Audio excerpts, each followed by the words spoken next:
আউযুবিল্লাহি মিনাশ শাইতানির রাজিম। বিসমিল্লাহির রহমানির রহিম। আসসালামু আলাইকুম ওয়া রাহমাতুল্লাহি ওয়া বারাকাতুহু।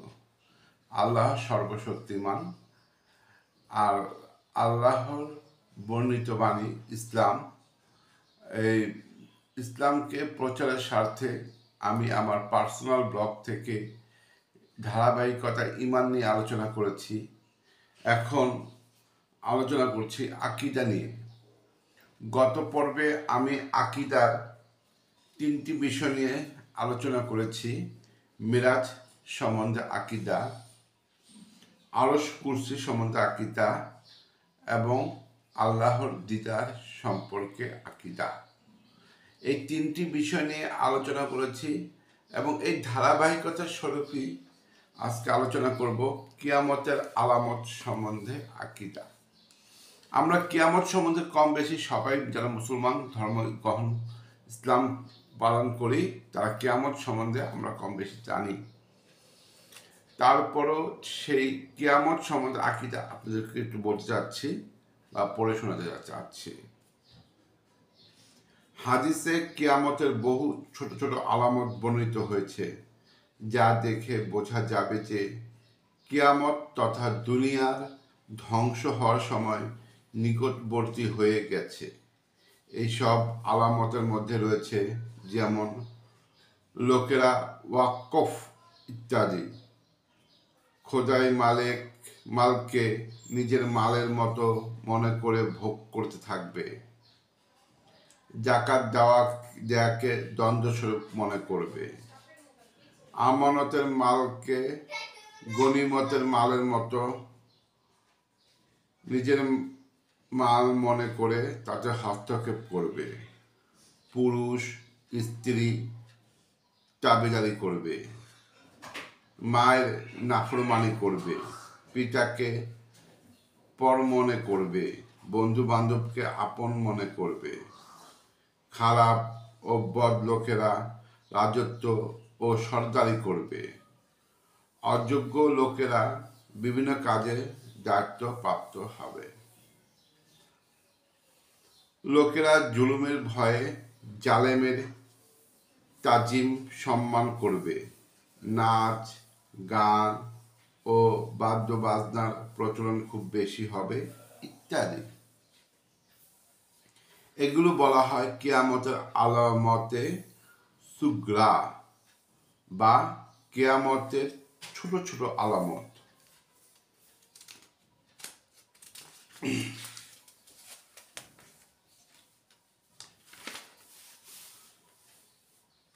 কোরআন ও হাদিসে কিয়ামতের কিছু বড় বড় আলামত বর্ণিত হয়েছে,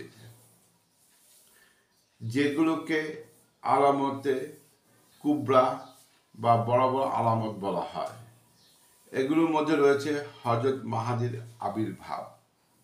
আমাদের মধ্যে হযরত মাহাদির আবির্ভাব ঘটবে, দাজ্জালের আবির্ভাব ঘটবে, আকাশ থেকে হযরত ঈসা আলাইহিস সালামের দুনিয়াতে অবতরণ, ইয়াজুজ মাজুজের আবির্ভাব ঘটবে, দাব্বাতুল আরদ এর বহিঃপ্রকাশ, পশ্চিম দিক থেকে সূর্যোদয় ইত্যাদি। হযরত মাহাদির আবির্ভাবের পর থেকেই কিয়ামতে বড় বড় আলামত জাহির হওয়া শুরু হবে। এই ছিল আজকে কিয়ামতের কিয়ামতের যে আলামত সম্বন্ধে আকীদা, এইটাই ছিল আজকে আলোচনা শুরু। আর আরেকটা বিষয় নিয়ে আমরা আলোচনা করবো আজকে, সেটা হচ্ছে হযরত মাহাদি সম্বন্ধে আকীদা। কিয়ামতের ছোট ছোট আলামত প্রকাশিত হওয়ার পর একটা সময় এমন আসবে যখন কাফেরদের প্রভাব খুব বেশি হবে, চতুর্দিকে নাসারাদের রাজত্ব কায়েম হবে, খাইবারের নিকট পর্যন্ত নাসারাদের আমলদারি হবে। এমন সময় মুসলমানগণ তাদের বাদশাহ বানানোর জন্য হযরত মাহাদিকে তালাশ করবেন এবং এক পর্যায়ে কিছু সংখ্যক নেক লোক মক্কায় বাতুল্লাহ শরীফে তোয়াফরত অবস্থায় হাজরে আসওয়াদ ও মাকামে ইব্রাহিমের মাঝখানে তাকে চিনতে পারবে এবং তার হাতে বায়াত করে তাকে খলিফা নিযুক্ত করবেন। এই সময় তার বয়স হবে 40 বছর। ওই সময় একটি গায়েবী আওয়াজ আসবে যে ইনি আল্লাহর খলিফা মাহাদি। হযরত মাহাদির নাম হবে মুহাম্মদ, তার পিতার নাম হবে আব্দুল্লাহ। তিনি ফাতেমা রাদিয়াল্লাহু এর বংশোদ্ভূত, অর্থাৎ সাইদ বংশীয় হবেন। মদিনা তার জন্মস্থান হবে। তিনি বাইতুল মুকাদ্দাস হিজরত করবেন। তার দৈহিক গঠন ও আখলাক চরিত্র রাসূল সাল্লাল্লাহু আলাইহি সাল্লামের অনুরূপ হবে।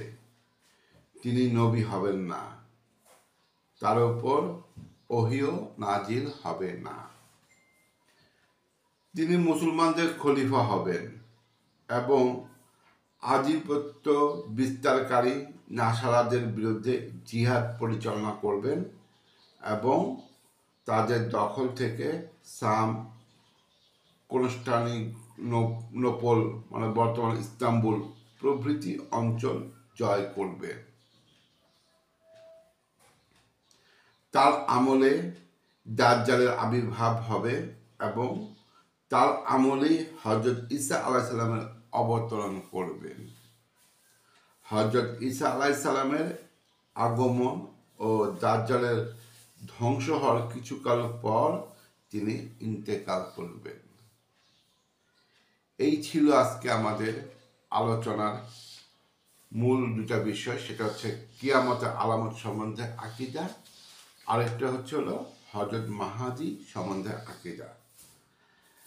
পরবর্তীতে আমি আস্তে আস্তে আরও আকীদা আছে, যেমন দাজ্জাল সম্বন্ধে আকীদা, তারপর হযরত ঈসা আলাইহিস সালামের পৃথিবীতে অবতরণ সম্বন্ধে আকীদা, আরও এরকম অনেক আকীদা আছে, সেগুলো আমি আস্তে বা স্টেপ আলোচনা করব। তো আজকে এই পর্যন্তই, এই দুটা বিষয়ই আলোচনা স্বরূপ রাখলাম। তো আজকে এখান থেকেই আপনাদের সঙ্গে বিদায় দিচ্ছি। আসসালামু আলাইকুম ওয়া রাহমাতুল্লাহি ওয়া বারাকাতুহু। আল্লাহ সকলের মঙ্গল করুক।